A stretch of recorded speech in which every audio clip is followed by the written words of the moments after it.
We all agreed. "You're not welcome at the wedding," my mum said, her voice cold as she delivered the family's verdict.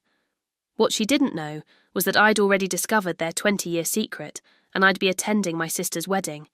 Anyway, with evidence that would destroy our family forever. I still remember the exact moment those words shattered what little was left of my relationship with my family.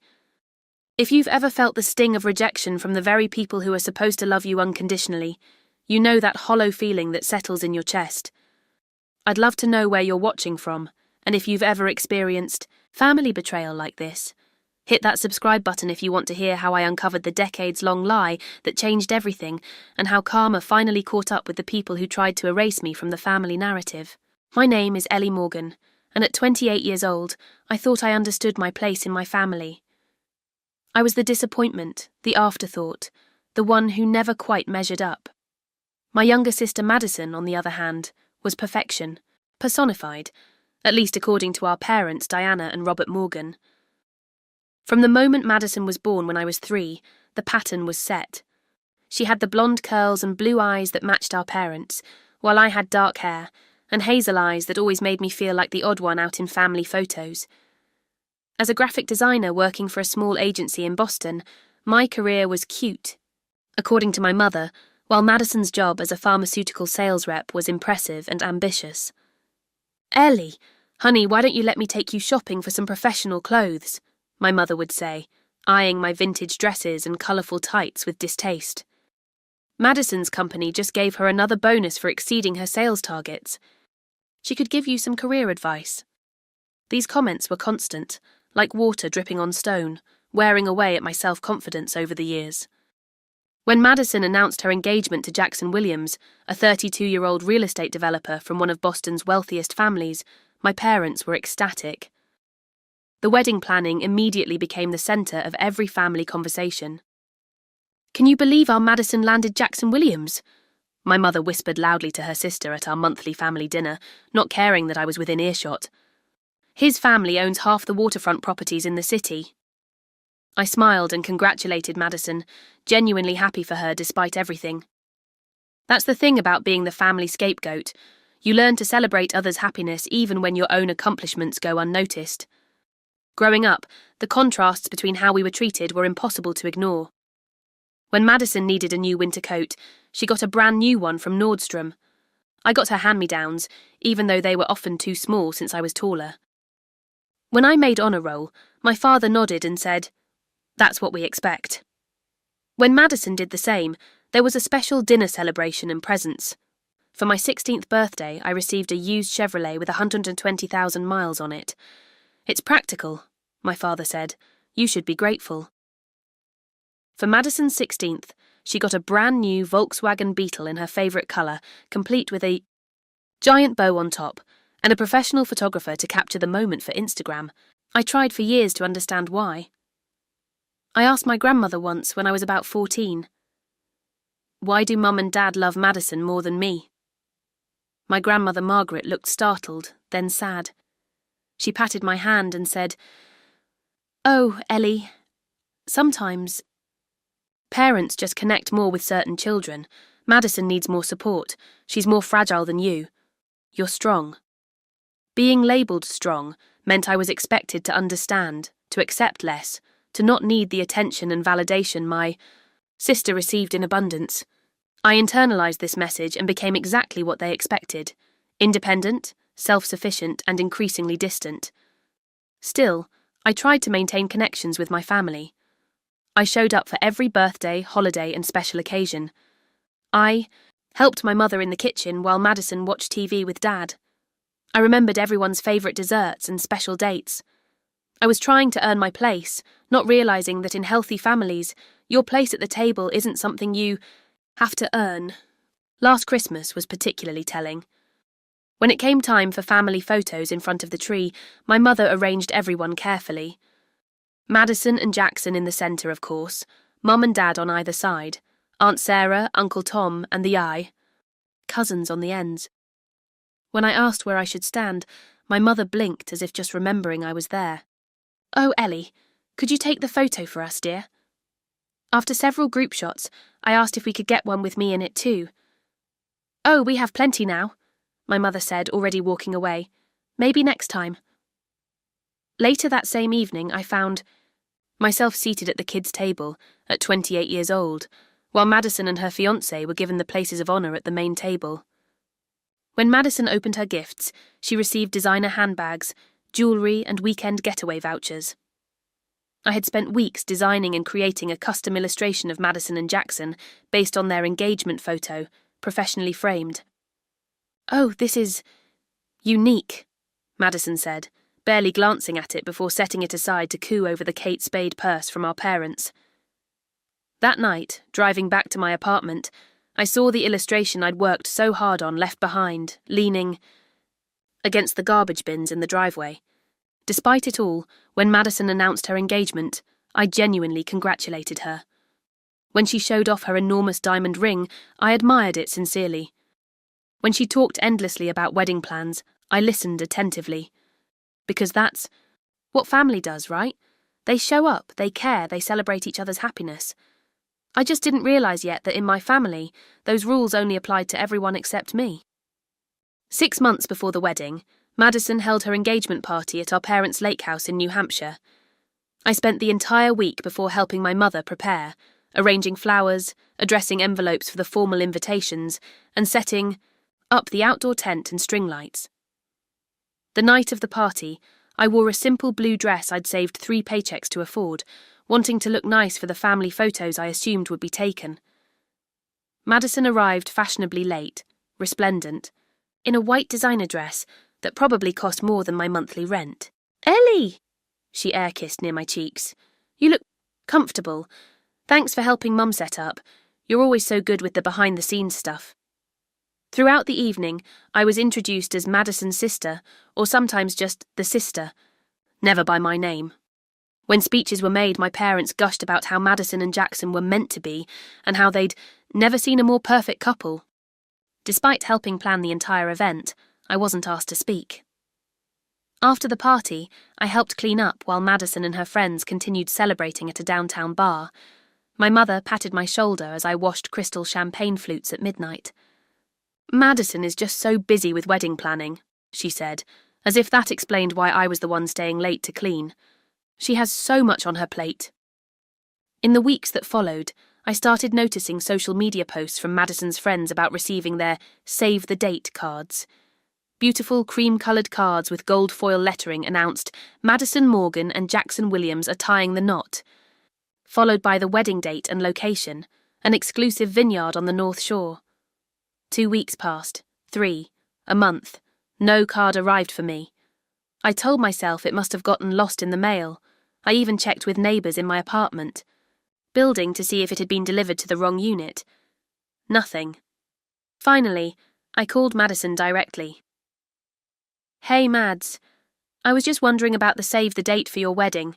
I haven't received mine yet." There was a pause on the line. "Oh, those? Yeah, they must have gotten lost. Don't worry about it, though. You obviously know when the wedding is. Could you send me another one? I'd like to have it for my memory box. The stationer only made a limited number and we don't have extras, but it's fine, you know all the details anyway." I swallowed my hurt. "So, June 15th at Willow Creek Vineyard, right?" Another pause. "Actually, we changed it to June 22nd. Didn't Mum tell you?" No one had told me. As the months passed, I watched from the sidelines as wedding preparations accelerated. Madison posted photos of bridesmaid dress shopping, a group of 8 girls. I recognised from her sorority days, none of whom were me. There were bachelorette party plans in Miami, bridal shower preparations, and endless wedding updates. One Sunday at family dinner, my mother casually mentioned, "We've got the final. Bridesmaid dress fittings next Saturday." I set down my fork. "I haven't had a first fitting yet." My mother and Madison exchanged a look I couldn't quite interpret. "Oh, Ellie," Madison sighed. "I thought it was obvious. The bridal party is already set. We have 8 bridesmaids. It's an even number for the groomsmen. I'm not a bridesmaid. I'm your sister. It's just, my college friends and I always promised we'd be in each other's weddings. And Jackson's sister, of course. There just wasn't room." I looked around the table. My father was suddenly very interested in his mashed potatoes. My mother was giving Madison a warning look. "Is anyone from our family in the wedding party?" I asked quietly. "Well, Mom is my matron of honour, obviously, and Dad is walking me down the aisle. Oh, and Cousin Bethany is a junior bridesmaid." So I was the only immediate family member not included in the wedding party. My mother must have sensed my hurt because she quickly added, "Ellie, honey, you know how it is. Madison just wants her special day to be perfect. Besides," she eyed me up and down, "you'd need to lose weight for the wedding photos anyway. Those bridesmaid dresses run very small." I excused myself to the bathroom and cried silently for 5 minutes before returning to the table with a forced smile. Despite everything, I still tried to be supportive. When Madison mentioned struggling with designing the wedding invitations, I offered my professional help. "I could design them for you as my wedding gift. It would save you the cost of a graphic designer, and I could make them completely custom." Madison's eyes lit up. "That would actually be amazing. I have so many Pinterest ideas I can send you." For 3 weeks, I worked every evening after my day job, creating multiple designs based on Madison's specifications. I produced 6 different concepts, each with variations, physical mock-ups, and even sample materials from specialty paper companies. When I presented them to Madison and my mother over brunch, Madison flipped through them quickly. "These are nice, but not really what I had in mind. But they're exactly what you described," I said, pointing to her Pinterest board on my tablet. "The botanical elements, the gold foil, the typography. They just don't have that wow factor," my mother interrupted. "They look homemade." "That's because they're mock-ups," I explained patiently. "The final versions would be professionally printed." Madison handed the samples back. "I think we'll just go with the designer Jackson's mum recommended. But thanks for trying." 2 weeks later, Madison posted photos of her invitations on Instagram. They looked remarkably similar to my third design concept, right down to the custom monogram I had created. The only credit given was to the expensive stationer, who had apparently executed my exact idea. The final blow came 3 months before the wedding. I was dropping off some gardening tools I'd borrowed from my mother when I noticed a stack of formal wedding invitations on her desk, ready to be mailed. Curious, I flipped through them, recognizing names of extended family, family friends, and even my parents' neighbours. My name wasn't on any of the envelopes. I checked again, thinking perhaps mine was already sent directly to my apartment.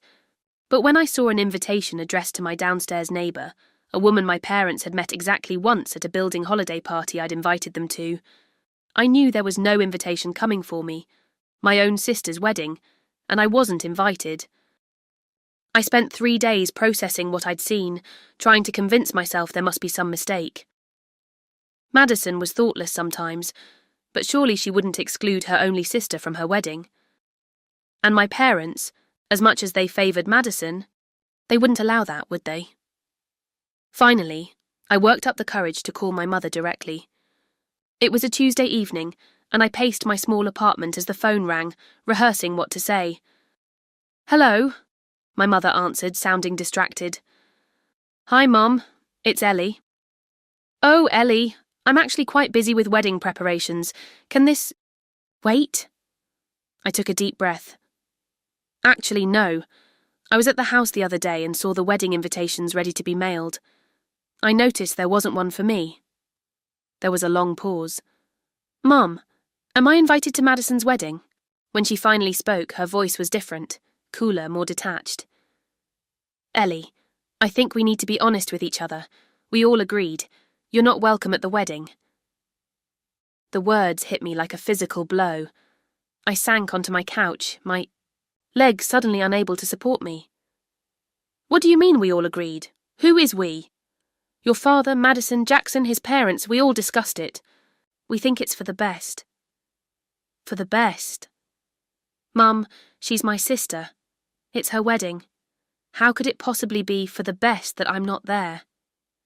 My mother sighed, the sound full of exasperation, as if I were a small child failing to understand a simple concept. "You always make everything about you, Ellie. This is Madison's special day.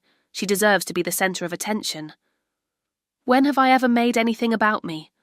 I asked, my voice rising. Name one time. There you go again, getting emotional.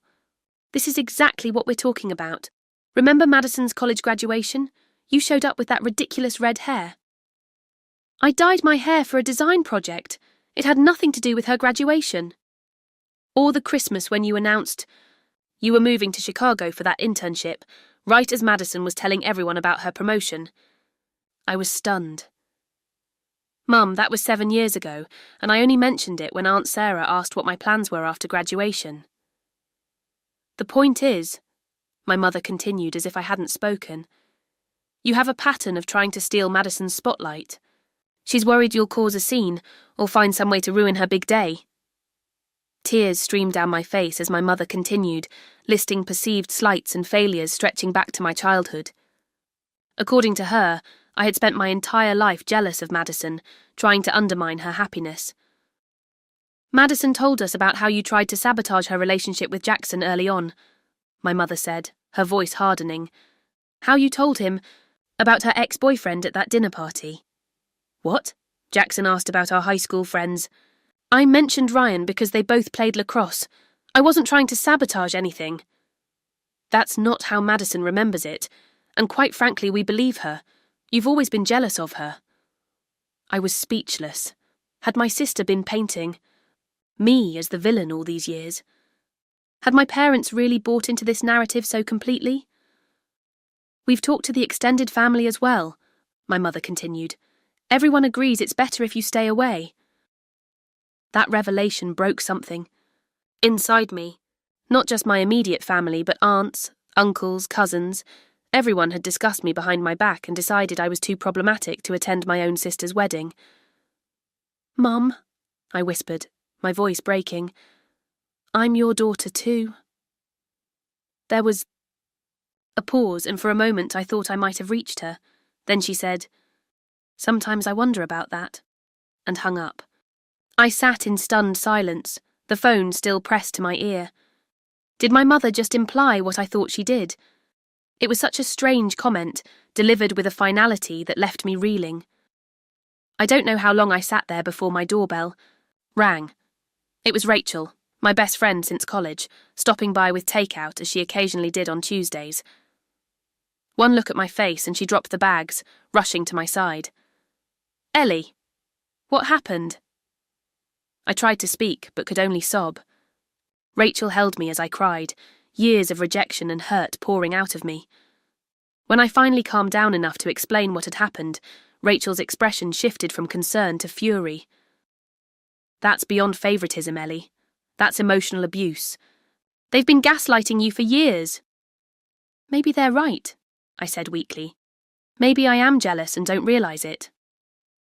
Rachel took my hands firmly in hers. Ellie Morgan, I've known you for 10 years. You are the most genuinely supportive person I've ever met. You celebrated with me when I got promoted over you at that design internship. You've never had a jealous bone in your body. If anything, you don't stand up for yourself enough. She pulled out her phone and started scrolling through photos. Look at these. Your birthday 2 years ago, when Madison showed up 2 hours late and announced her promotion. Here you are, genuinely congratulating her while your own celebration got sidelined. Or this one from Christmas, where you're literally the only one helping your mum in the kitchen while Madison opens presents. Seeing the evidence through someone else's eyes made me question the narrative I'd accepted my entire life. I don't think this is normal family favouritism, Rachel said carefully. There's something else going on here. Have you ever noticed how you don't really look like anyone in your family? I blinked. Of course I'd noticed. It had been pointed out to me countless times. What are you suggesting? I don't know, Rachel admitted. But being excluded from your sister's wedding is extreme. There's a missing piece to this puzzle. That night, after Rachel left, I made a decision.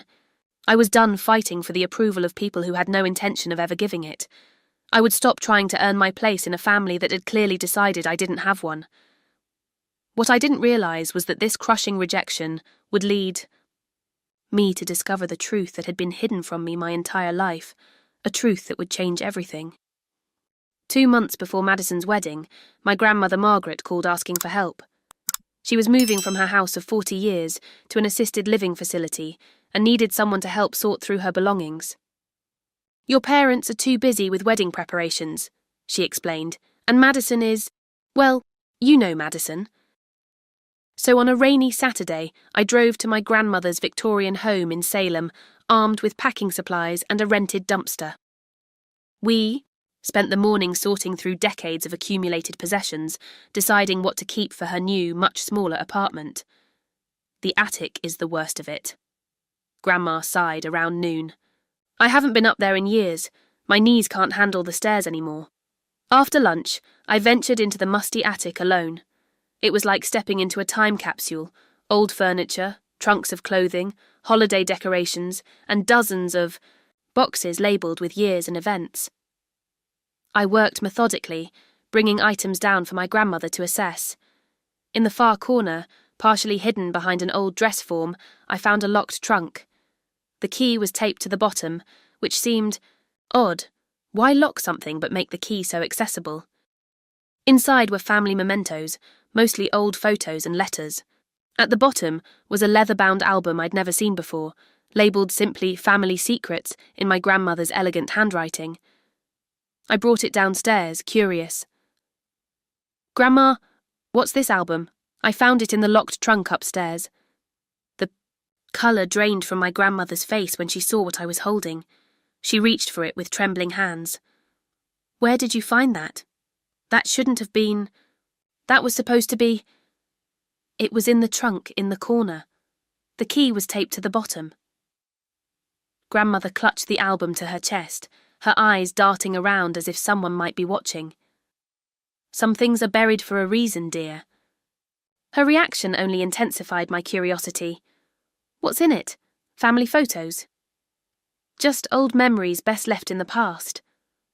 She tried to sound dismissive, but her voice shook. "Would you be a dear and check if the moving company called? My phone should be in my purse in the kitchen." It was an obvious attempt to get me out of the room. When I returned, the album was nowhere to be seen. Grandmother had changed the subject entirely, asking about my work and avoiding any mention of the mysterious album. Later, as I was loading boxes into my car, I noticed the album tucked between the cushions of the couch, apparently hidden there, in haste. The temptation was too strong. I slipped it into my bag, telling myself I would return it after satisfying my curiosity. That night in my apartment, I opened the leather cover with a strange sense of trepidation. The first pages contained photos I'd never seen before. My mother as a young woman, perhaps 19 or 20, laughing with a handsome dark-haired man I didn't recognise. They looked happy, in love even. The man had my colouring, my jawline, my eyes. My heart began to race. I checked the dates on the backs of the photos: 1994, 1995. I was born in December 1995. My parents, Diana and Robert, had always told me they married in February 1995 after a whirlwind romance. As I turned the pages, the story unfolded visually. My mother with the mystery man, clearly a couple. Then photos of my mother alone, looking sad, in what appeared to be early pregnancy. Then suddenly, photos of her with my father Robert. There, wedding, their new house. But the timeline made no sense. If they married in February and I was born in December, I should have been a full-term baby. But the wedding photos showed no sign of pregnancy, and notes on the back dated the wedding as May 15th, 1995, which would make me premature by several months if Robert was my father. Between the pages, I found a faded letter, the ink barely legible. "Arrangements have been made. Monthly financial support will be provided under the conditions discussed. All contact must cease. The child will carry the Morgan name. These terms are non-negotiable." The letter wasn't signed, but a small note in my grandmother's handwriting in the margin read, "Alexander's final offer. Diana accepted June 1995.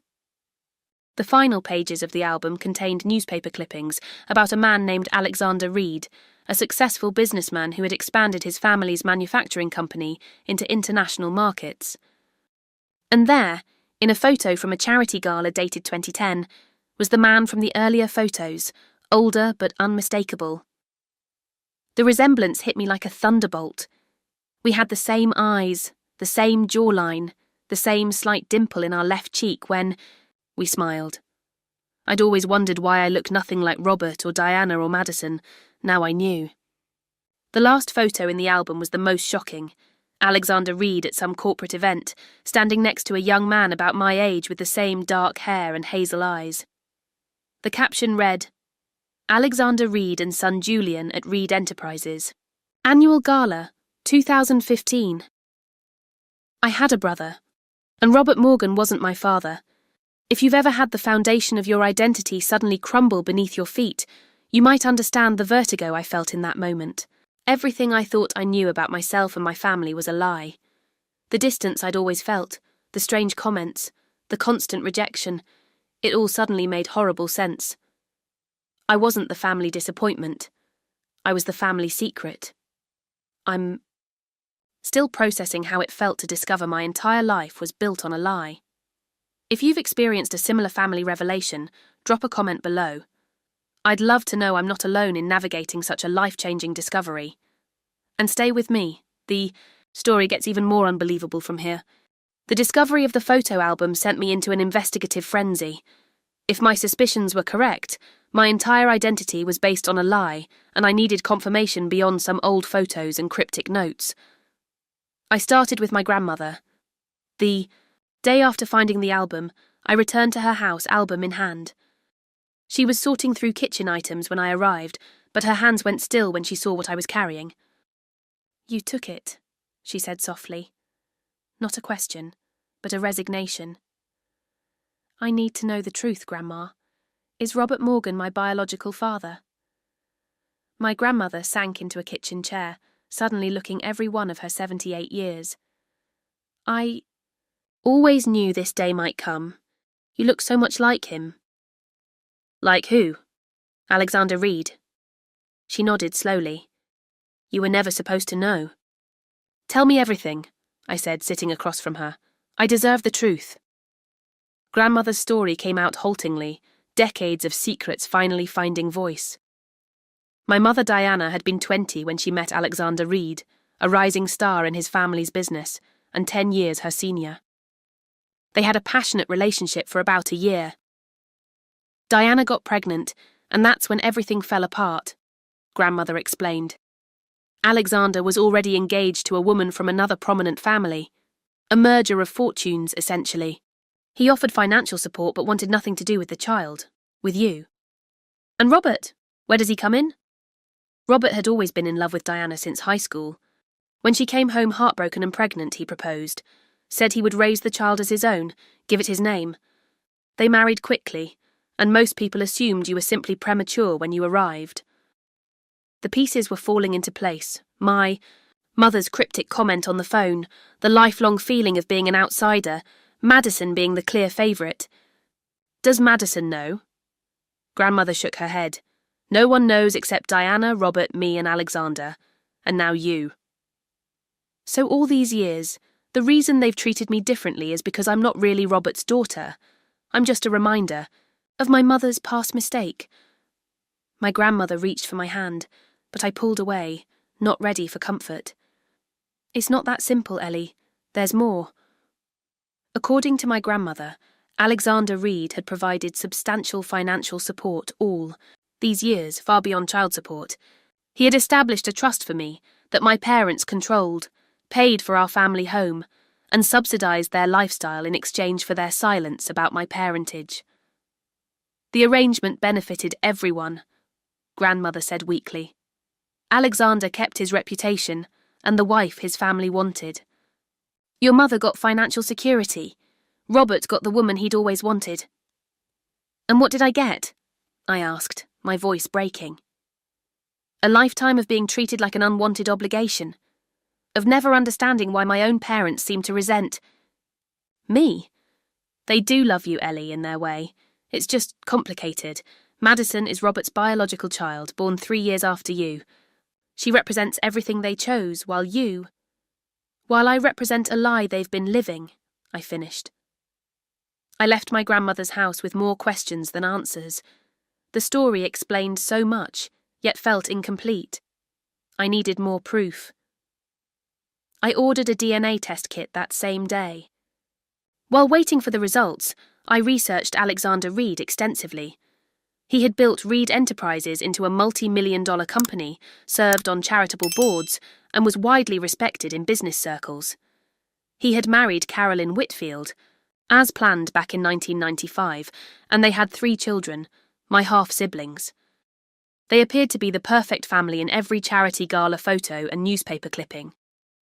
Had he ever thought about me? Had he ever regretted abandoning his first child? 2 weeks later, the DNA test confirmed what I already suspected. Robert Morgan and I shared no genetic relationship. I was not his biological daughter. With scientific confirmation in hand, I dug deeper into the financial arrangements my grandmother had mentioned. Using my mother's birthday as a password hint, I managed to access her email account. I'm not proud of the invasion of privacy, but I needed answers. In her email, I found years of correspondence with a law firm that managed the Reed arrangement, as they called it. Monthly deposits into an account in my parents' names, payments for the house, Madison's college tuition, even the expensive wedding venue. Alexander Reed had been funding my family's comfortable lifestyle for nearly 30 years, including the lavish wedding from which I had been excluded. The irony was almost too much to bear. One email exchange particularly stood out. 5 years. Earlier, when I was applying to college, my mother had written to the firm. The child is requesting funds for design school in New York. We believe this unnecessary and prefer to allocate the educational funds to Madison's graduate program instead. The response was terse. Mr. Reed's arrangement specifies equal educational opportunities for both children. Funds for E. Morgan's education cannot be redirected. Please submit proper documentation for tuition disbursement. I stared at the screen in disbelief. There had been money specifically for my education that my parents had tried to divert to Madison. When that failed, they told me I'd have to take out student loans because money was tight. Meanwhile, they paid for Madison's undergraduate and graduate degrees in full. The depth of the deception was staggering. I found other emails about my trust fund, money that was legally mine that I'd never known existed. My parents had been required to transfer control of it to me at 25, but had somehow delayed it with claims that I was financially irresponsible and emotionally unstable. Every discovery was another betrayal. My entire life had been shaped by this secret. My relationships, my self-worth, even my financial independence had been manipulated to maintain the lie. With all this evidence collected, I faced a decision. What did I want to do with this information? Did I confront my parents? Try to claim what was legally mine? Or did I want to meet the man who was my biological father, the man who had paid for my existence to be hidden while supporting his real family publicly? After days of consideration, I decided I needed to hear Alexander Reed's side of the story. I needed to know if he had truly wanted nothing to do with me, or if there was yet another version of the truth I hadn't heard. Finding his contact information wasn't difficult for someone with his public profile. The difficult part was gathering the courage to reach out to him. What do you say to the father who never claimed you? Finally, I composed a simple email. My name is Ellie Morgan. I was born on December 12, 1995, to Diana Morgan, née Collins.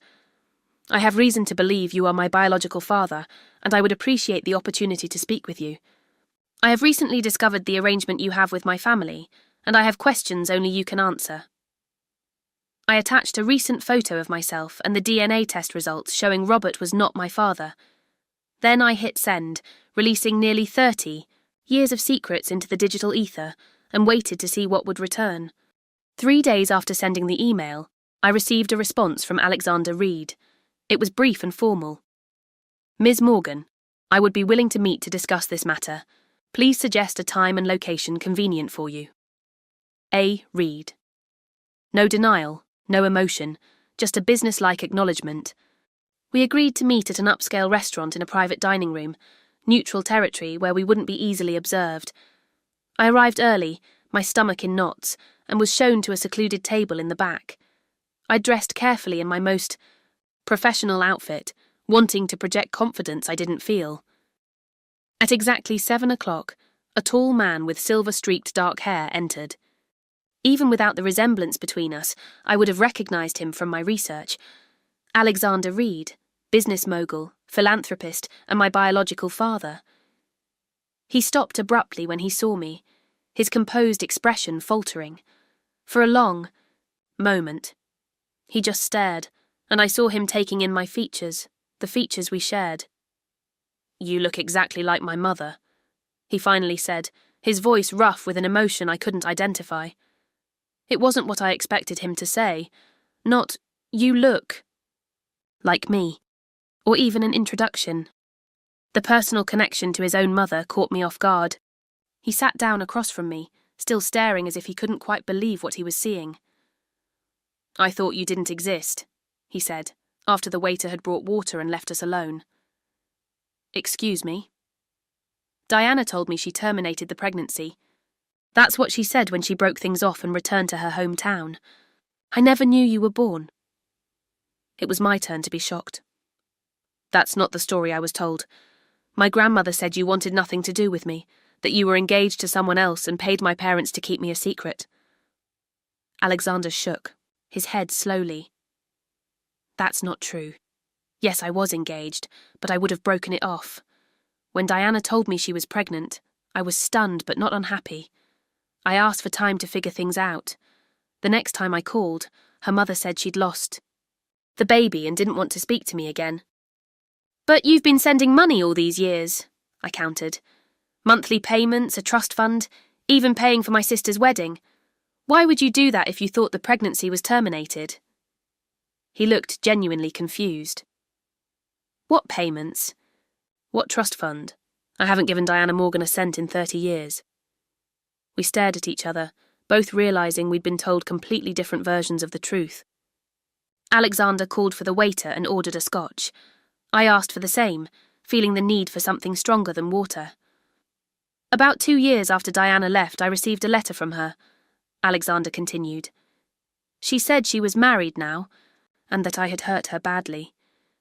She asked that I never contact her again. I respected her wishes. I moved on with my life, married Carolyn, had my children. I never knew—" His voice trailed off as he looked at me.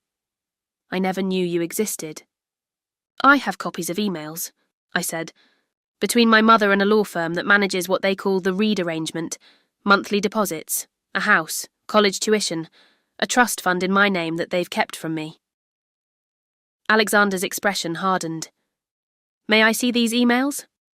I passed him my phone with the email thread displayed. He read in silence, his face growing increasingly grim. When he looked up, there was a cold fury in his eyes that made me understand how this man had become so successful in business. "This is fraud," he said flatly. "This law firm doesn't represent me. I've never authorized any payments to the Morgans, and I certainly never established a trust for a child I was told didn't exist." My mind was reeling. If Alexander wasn't making these payments, where was the money coming from? And why would someone pretend to be acting on his behalf? Alexander was scrolling through more emails, his expression darkening.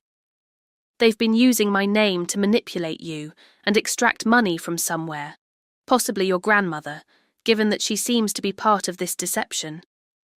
This explains why the letter I sent you after finding your mother's address was returned unopened. You tried to contact me." He nodded, still focused on the emails. "When my mother was dying 7 years ago, she made me promise to try again, to make things right with Diana. She never believed the baby had been lost. Mother's intuition, she called it. So I hired a private investigator who found Diana's address. I wrote you a letter, introducing myself, asking if we could meet. It came back marked Return to Sender." "I never received any letter," I said quietly. "I never knew you wanted to meet me." Alexander set down the phone and looked at me directly. "Ellie, I need you to understand something. If I had known you existed, nothing would have kept me from being part of your life. Nothing." The conviction in his voice brought tears to my eyes. For 30 years I'd believed I wasn't worthy of my family's love. Now I was facing the possibility that I'd been deliberately kept from someone who would have welcomed me. Alexander asked for copies of everything I'd discovered, the emails, the DNA test, the photos from the album. He made several calls right there at the table, speaking in terse, controlled tones to what I gathered were his lawyers. "The birth certificate," he said suddenly. "What name is listed as the father?" "Robert Morgan," I replied. "I've seen my birth certificate."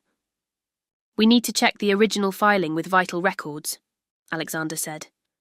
"If they falsified a birth certificate, that's another criminal offence." As dinner progressed, Alexander asked about my life, listening intently to stories about my childhood, my education, my career. He seemed genuinely pained when I described the years of subtle rejection from the Morgans. "They had no right," he said, his voice tight with anger. "If they didn't want to raise you, they should have told me the truth. I would have—" "Would have what?" I asked when he didn't continue. "I would have raised you myself," he said simply. "You would have been a Reed, not hidden away like something shameful." By the end of dinner, Alexander had filled in more pieces of the puzzle. He had dated my mother during a break from his relationship with Carolyn. When Diana announced her pregnancy, he was surprised but willing to take responsibility. Then she disappeared, and he was told the pregnancy had been terminated. He went back to Carolyn, they married, and had 3 children, Julian, Sophia, and Grace. "You're half-siblings," he said, showing me photos on his phone. "Julian is 27. Sophia is 24 and Grace is 21. They all shared our dark hair and features. I had siblings who looked like me. The concept was overwhelming." As we prepared to leave, Alexander asked about Madison's upcoming wedding. "I'm not invited," I admitted. "That's actually what started all of this. My mother told me we all agreed I'm not welcome at the wedding. When I started asking questions, I discovered the photo album at my grandmother's house." Alexander's expression hardened again. "The wedding that's apparently being paid for with money fraudulently obtained in my name?" "Yes, at Willow Creek. Vineyard. It's supposed to be the event of the season." A slow, calculating smile spread across Alexander's face. "As it happens, I know the owner of Willow Creek quite well. We serve on a charitable board together." "What are you thinking?" I asked, recognizing the expression of someone formulating a plan. "I'm thinking," Alexander said carefully, "that we have a decision to make. We can approach your parents privately, with what we've discovered, or, I prompted when he paused. "Or we can attend that wedding together and let the truth come out in a rather more public fashion." The idea sent a mix of dread and vindication through me. "Isn't that excessive? Ellie, these people have lied to both of us for 30 years. They've taken money they weren't entitled to. They've denied you your rightful inheritance and relationship with your biological father. And now they've excluded you from a family event that's apparently being funded by fraud. I would say a little public accountability is the least they deserve." I wasn't sure how to feel about Alexander's suggestion. Part of me wanted justice, but another part feared the fallout. "Let me think about it," I said finally. As we parted, ways outside the restaurant, Alexander hesitated, then asked, "Would you like to meet your half-siblings? They don't know about you yet, but I think they would welcome knowing they have another sister." The offer touched me deeply. "I'd like that, yes." He nodded, seemingly pleased. "I'll arrange it. And Ellie, I'm sorry.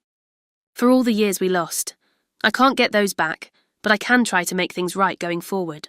As I watched him walk away, I felt a strange mix of emotions: anger at the deception that had shaped my life, grief for the relationship I'd never had with my biological father, but also a tentative hope for the future. Alexander Reed was not the villain of my story as I'd been led to believe. He was quite possibly the ally I never knew I needed. Over the next 3 weeks, Alexander and I met regularly, piecing together the complex deception that had kept us apart. Each discovery only confirmed the deliberate nature of the fraud perpetrated by my parents. Alexander brought in his legal team who uncovered the truth behind the Reed arrangement.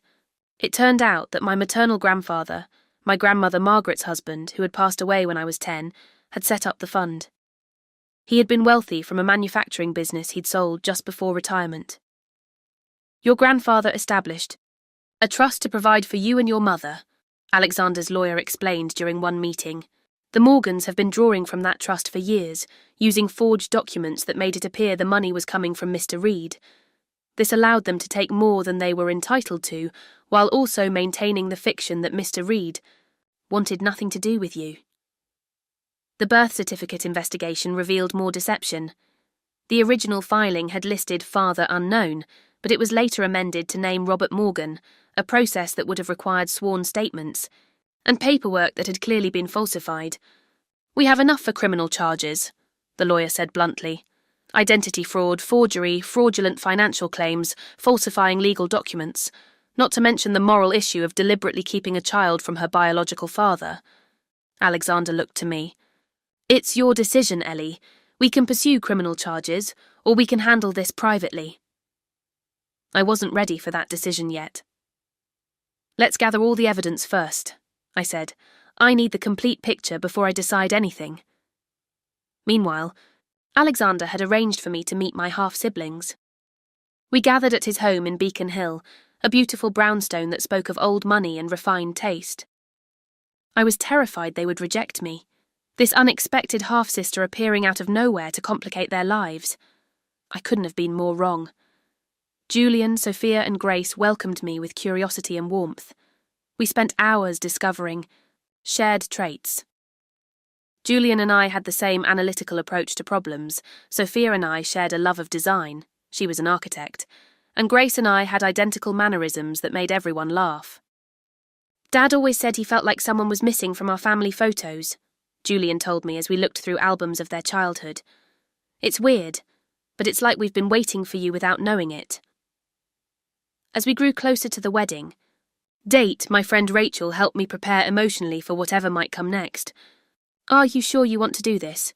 She asked. Once it's done, there's no going back. These are still people you've known as your family your entire life. They excluded me based on lies, I said firmly. They kept me from my biological father and siblings. They diverted money meant for me to Madison.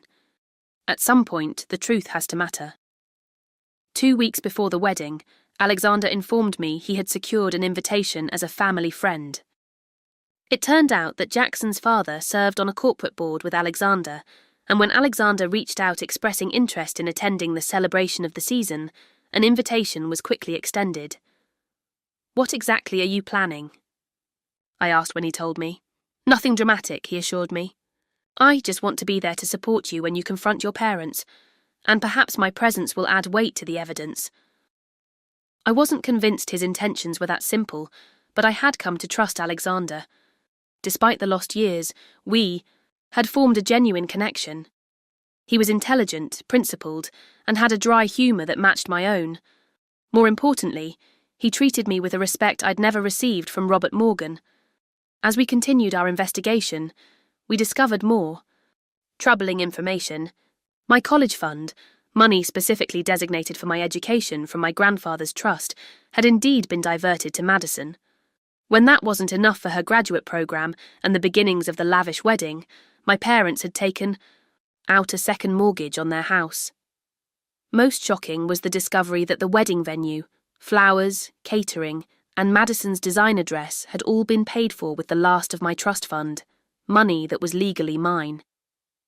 They've spent almost all of it, Alexander's financial investigator reported. The account that should have been transferred to Ms. Morgan at age 25 is nearly depleted. My parents had spent my inheritance on the very wedding I had been barred from attending. I made one last attempt at resolving the situation privately. I sent an email to my parents with some of the evidence attached, the trust documents, the falsified birth certificate, the proof that Alexander Reed had never been involved in any financial arrangement. I know the truth, I wrote. I've met Alexander Reed, my biological father. I know about grandfather's trust and how you've used that money. I'm giving you an opportunity to explain yourselves before this becomes a legal matter. The response came from my father's email, but had my mother's tone. "You've always been determined to ruin things for this family. If you pursue this vindictive fantasy, you will regret it. Madison's wedding is going to be perfect, and you will not destroy her special day with your delusions and attention-seeking behaviour." There was no acknowledgement of the evidence, no explanation, not even a denial. Just threats and the same accusations of jealousy they'd always levelled at me. With that response, my decision was made.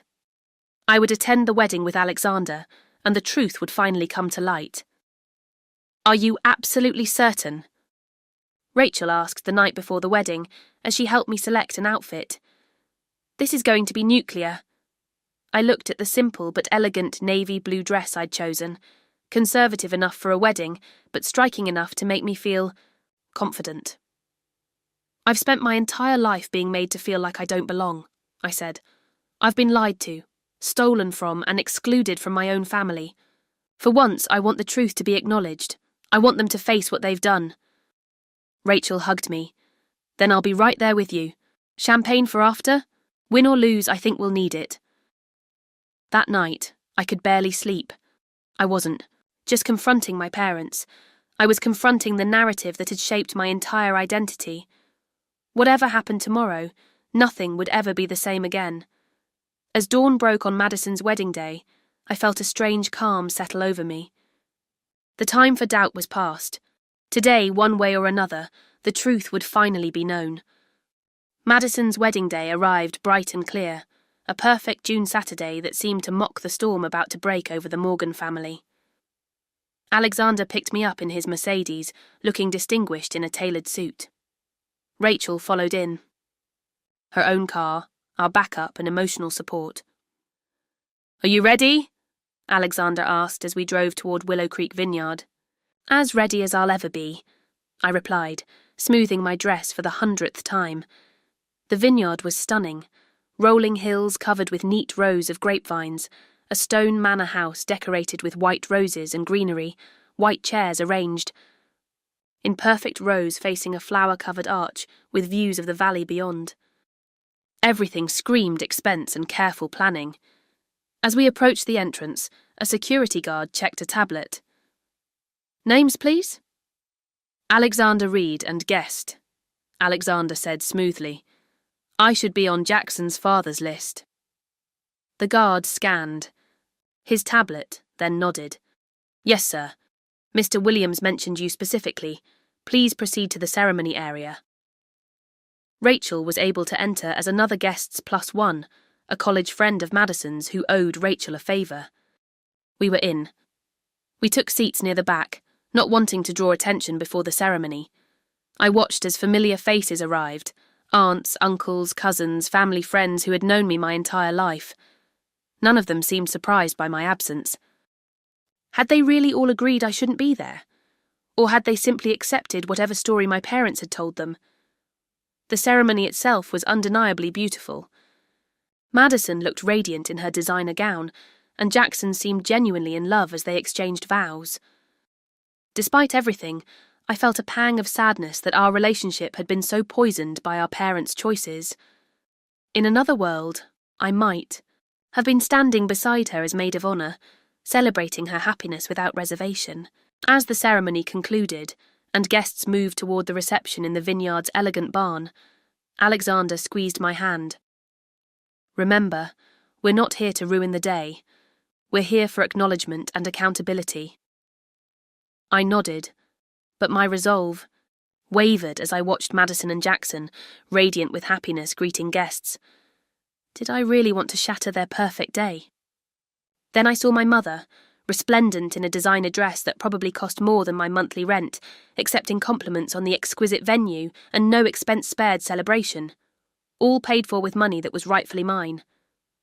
My father stood nearby, playing the proud father of the bride, basking in approval for the daughter who was truly his, while I, the child he had agreed to raise as his own, had been excluded and erased. As if sensing my presence, my mother suddenly looked in my direction. Her face froze in shock, then quickly shifted to fury. She grabbed my father's arm and whispered urgently in his ear. His head snapped up, eyes scanning until they found me. The colour drained from his face. Before they could approach or call security, I excused myself to the restroom, needing a moment to steady my nerves. I was splashing cool water on my face when the door swung open and my mother stormed in, checking the stalls to ensure we were alone. "How dare you show up here?" she hissed. "You were explicitly told you were not welcome." I straightened, meeting her gaze in the mirror. "Hello to you too, Mom. Or should I even call you that, since you've treated me like a stranger my entire life? This is exactly the kind of dramatic behaviour we wanted to avoid. You're going to ruin Madison's wedding." "I'm not here to ruin anything. I'm here because I know the truth, about Alexander Reed, about Grandfather's trust fund, about the lies you've been telling for 30 years. My mother's expression flickered between rage and fear. "You have no idea what you're talking about. I know Alexander Reed never abandoned me because he didn't even know I existed. You told him you terminated the pregnancy. I know the money you've been living on, the money paying for this wedding, came from Grandfather's trust, not from Alexander. I know you diverted my college fund to Madison and kept my trust fund from me. I have documentation of all of it." She paled but quickly recovered. "You ungrateful little. After everything we've done for you. Robert raised you as his own when he had no obligation to do so. We gave you a home, an education. An education I paid for myself with student loans while you spent my trust fund on Madison," I interrupted. "And speaking of Robert raising me as his own, he did a remarkably poor job of it. Constant criticism, blatant favouritism, excluding me from family events. Is that what you call raising a child?" My mother's eyes darted toward the door. "What do you want? Money? Is that why you're here? Making a scene for financial gain?" The accusation stung, but I refused to show it. "I want acknowledgement of the truth. I want an apology for the lies. And yes, I want what's legally mine, the remainder of my trust fund and anything else Grandfather intended for me." She laughed bitterly. "There's nothing left. Madison's education, this wedding, it's all gone. Then I want you to admit what you did. To me, to Madison, to the family." "Never!" she spat. "I will never let you destroy this family with your delusions." "They're not delusions when I have DNA tests, financial records, and Alexander Reed himself sitting out there," I said quietly. "He's here, Mom. My biological father is at this wedding and he knows everything." The colour drained completely from her face. "Alexander is here. You're lying. See for yourself. He's wearing a grey suit sitting near the back. He got an invitation." "Through Jackson's father." My mother's composure cracked completely. "How much?" she whispered urgently. "How much to make you both leave right now before anyone sees?" I was stunned by the naked panic in her voice. She wasn't concerned about the truth coming out. She was terrified of public embarrassment. "It's too late for that," I said. "We're not leaving until the truth is acknowledged." She grabbed my arm, her nails digging in. "I will give you $10,000 right now to walk out that door and never contact this family again." I pulled away. "You don't have $10,000. You spent all your money, and mine, on this wedding. Besides, this isn't about money anymore. It's about 30 years of lies." As we squared off in the restroom, a gentle knock came at the door. "Diana? Are you in there? The photographer wants family photos." It was my father's voice. My mother's eyes widened in panic. "Just a minute, Robert," she called, her voice suddenly honey-sweet. Then to me in a vicious whisper, "If you ruin this wedding, I will never forgive you." "You've never loved me anyway," I replied calmly. "So I don't see what I have to lose." I walked past her and opened the door to find my father standing there, his face a mask of barely controlled anger. "Ellie," he said stiffly, "you need to leave, now." "Actually, I don't," I replied. "I'm here as a guest of Alexander Reed. Perhaps you remember him, my biological father." The blood drained from my father's face as he looked past me to where Alexander was now visible, mingling with guests near the bar. The resemblance between us was unmistakable from this distance. "This is not the place," my father hissed. "You can't do this to Madison." I'm not doing anything to Madison, I said. This is about what you and Mum have done to me, and to Alexander, for 30 years. Before he could respond, the wedding planner approached. Mr. and Mrs. Morgan, we really need you for family photos now. The light is perfect. My father gave me a warning look before following the planner, my mother close behind, whispering furiously in his ear. I rejoined Alexander and Rachel, my sir, heart pounding. They know we're here. Mum tried to bribe me to leave. Alexander's expression hardened.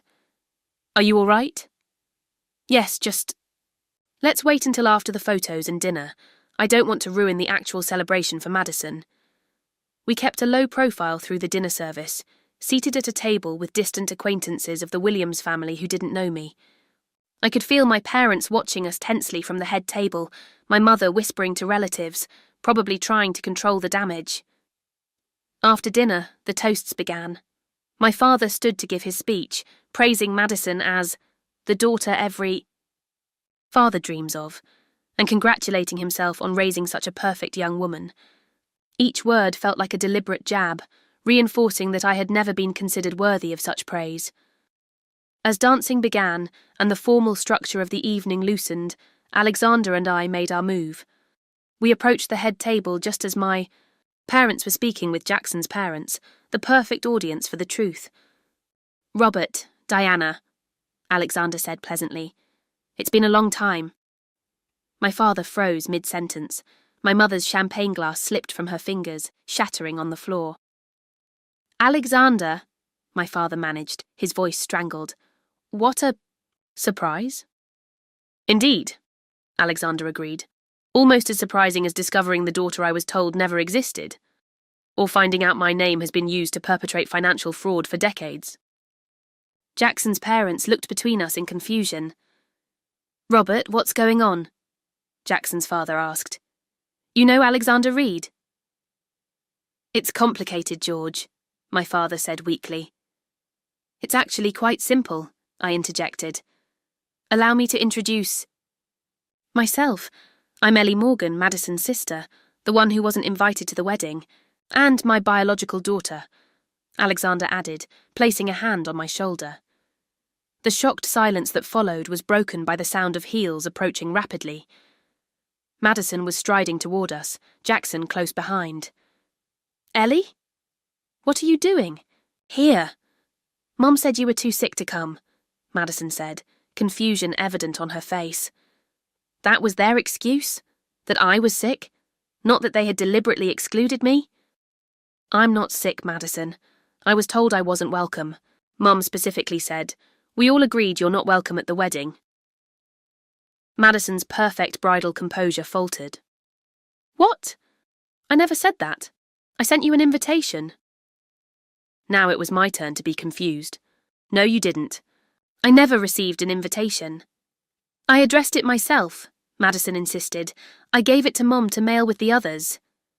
All eyes turned to my mother, who was rapidly losing colour.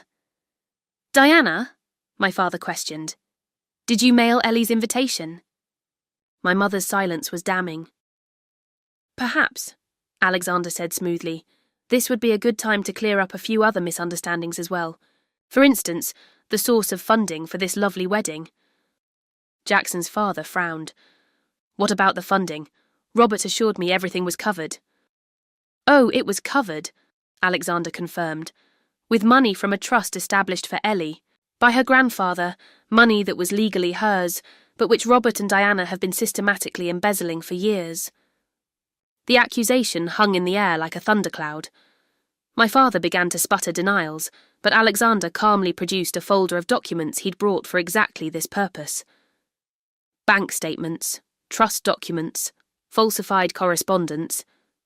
It's all here.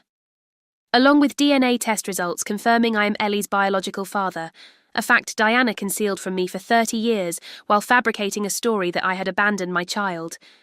As the evidence was laid out, my grandmother appeared at the edge of our group, drawn by the commotion. Her eyes met mine, filled with resignation and sorrow. It's true, she said quietly, silencing my father's continued protests. All of it. Diana told Alexander she had terminated the pregnancy. She and Robert used Howard's trust fund meant for Ellie, claiming the money came from Alexander. They've been living on that money for years.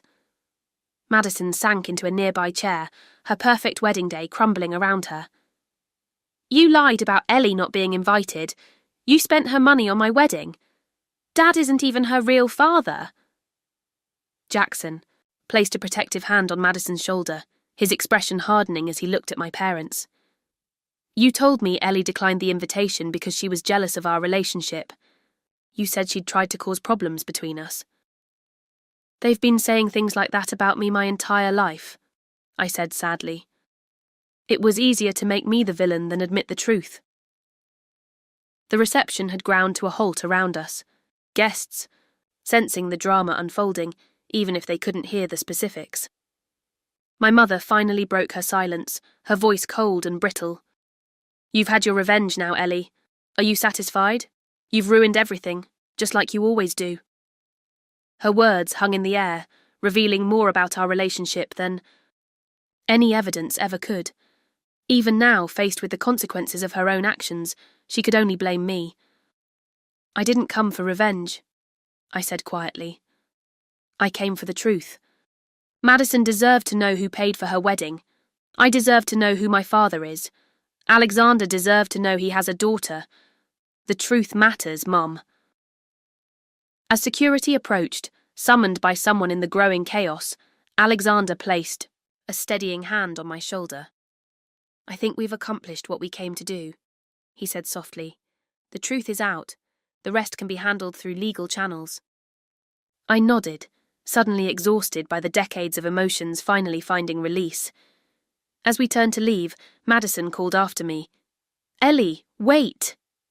She approached us, her wedding dress rustling, her perfect makeup now streaked with tears. I didn't know, she said, her voice breaking. I swear I didn't know any of this. I thought you got an invitation. I thought you just didn't want to come. Looking at her distress, I believed her. Madison had been as much a pawn in our parents' games as I had been, just on the favoured side of the equation. It's not your fault, I assured her. This isn't about you and me. It's about them and the choices they made long before either of us had any say. She nodded uncertainly. What happens now?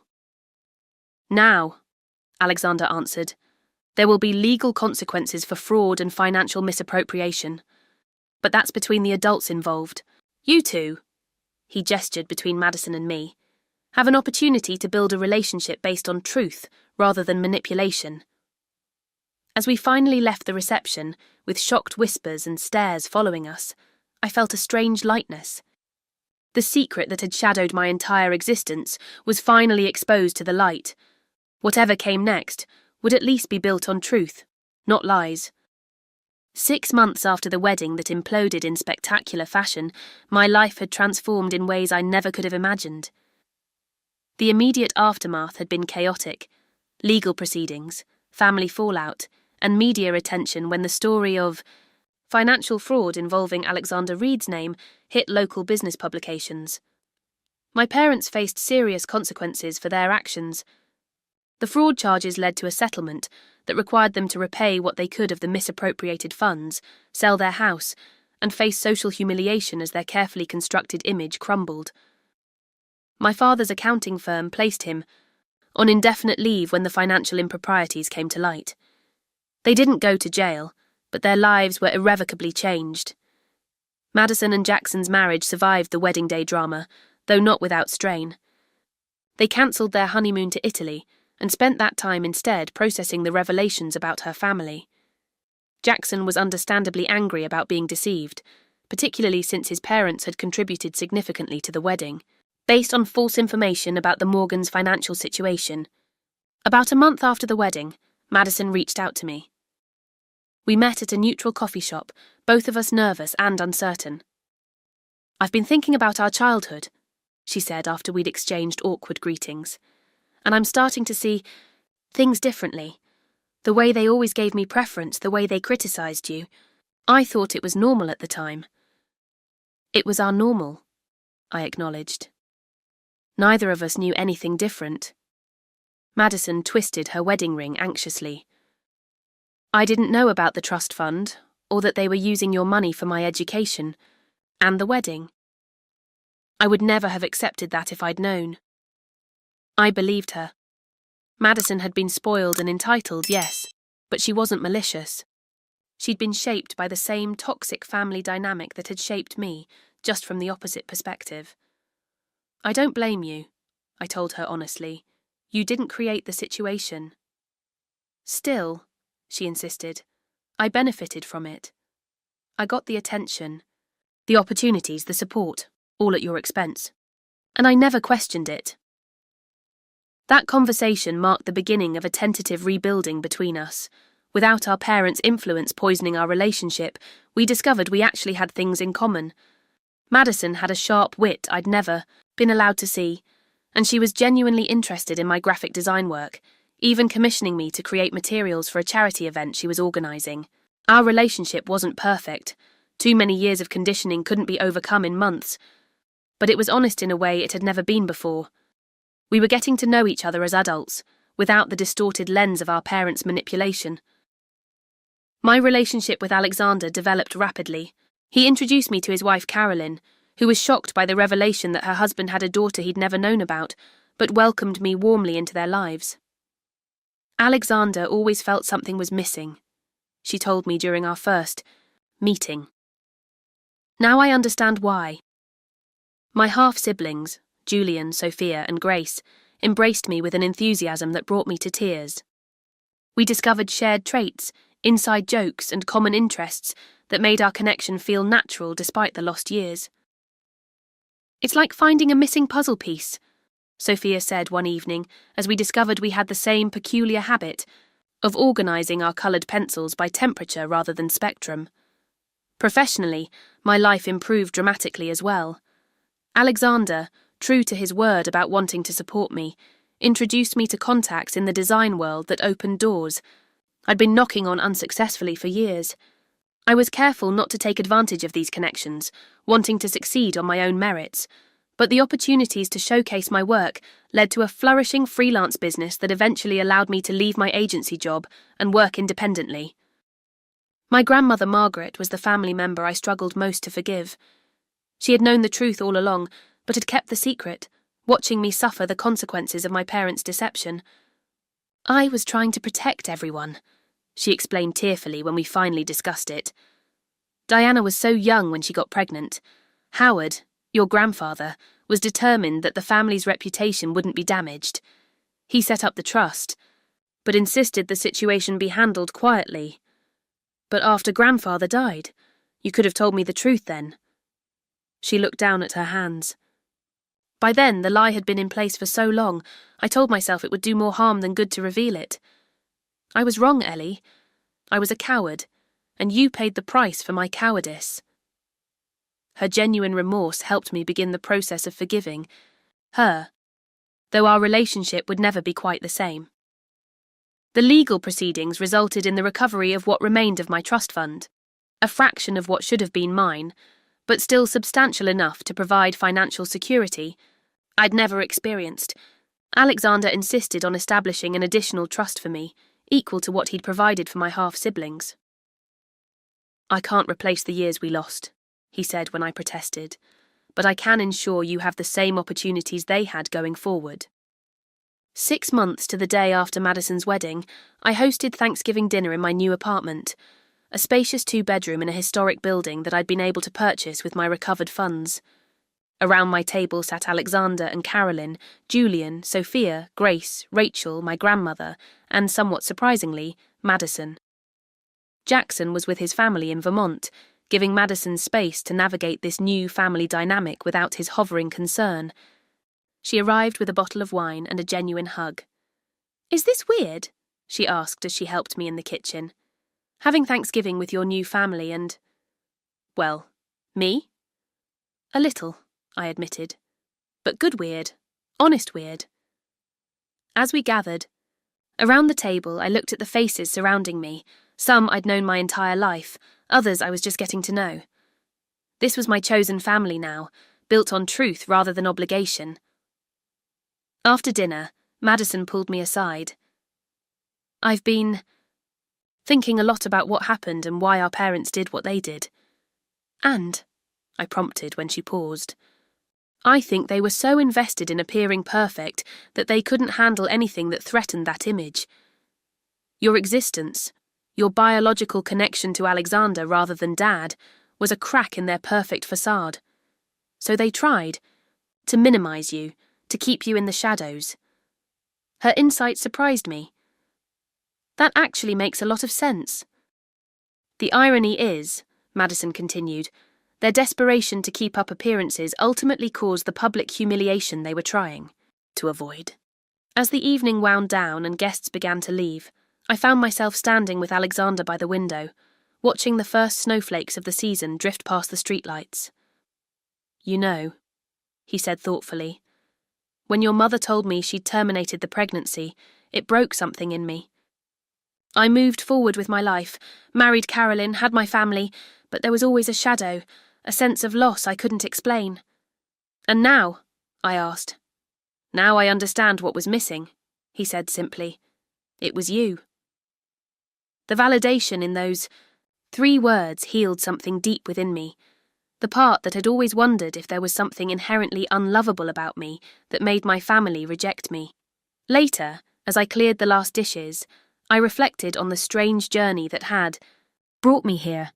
Being excluded from Madison's wedding had felt like the ultimate rejection at the time, but it had been the catalyst that led me to discover my true identity and find a family that genuinely wanted me. Sometimes the most painful moments in our lives turn out to be doorways to something better. Had I been invited to that wedding, I might have continued in the same pattern for years, seeking approval from people who were constitutionally incapable of giving it, never knowing the truth about my origins or my inheritance. As I placed the last wineglass in the dishwasher, Madison appeared with a stack of plates. "I keep thinking about what you said at the wedding," she told me. "That you didn't come for revenge, you came for the truth. I didn't understand then, but I think I do now." She placed the dishes on the counter and turned to face me directly. "Truth is the foundation everything else is built on. Our parents built their lives and ours on lies, and look how fragile it all turned out to be." I nodded, touched by her insight. The truth can be painful, but living a lie is ultimately more destructive. As Madison left and I finished cleaning up, I thought about how differently this Thanksgiving had felt from any family gathering in my memory. There had been no tension, no walking on eggshells, no carefully maintained facades, just genuine connection and the beautiful messiness of real human relationships. My phone pinged with a message from Alexander. "Thank you for today. Family dinner at our house next month? The kids insist." The simple text brought tears to my eyes. For so long, I had been the unwanted one, the outsider looking in. Now I was included, welcomed, valued. If you've ever felt like the outcast in your own family, like you're constantly trying to earn love that should be freely given, know that you're not alone. Sometimes family is defined by blood, but more often it's defined by choice, by the people who see you clearly and love you anyway. Sometimes the family you create for yourself is more genuine than the one you were born into. Thank you for listening to my story. If it resonated with you in any way, please hit that like button and subscribe to hear more stories of family truths and transformations. I'd love to know in the comments if you've ever discovered a family secret that changed your understanding of yourself, or if you've had to create boundaries with toxic family members. Has karma ever caught up with someone who wronged you? How did you handle it? Remember, while revenge might be temporarily satisfying, truth and authenticity are what truly set us free. The best form of justice often isn't about making others pay, but about creating a life so full and genuine that the past loses its power over you. Until next time, this is Ellie Reed. Yes, I legally changed my name, wishing you truth, healing, and the courage to write your own story, even when others try to write it for you.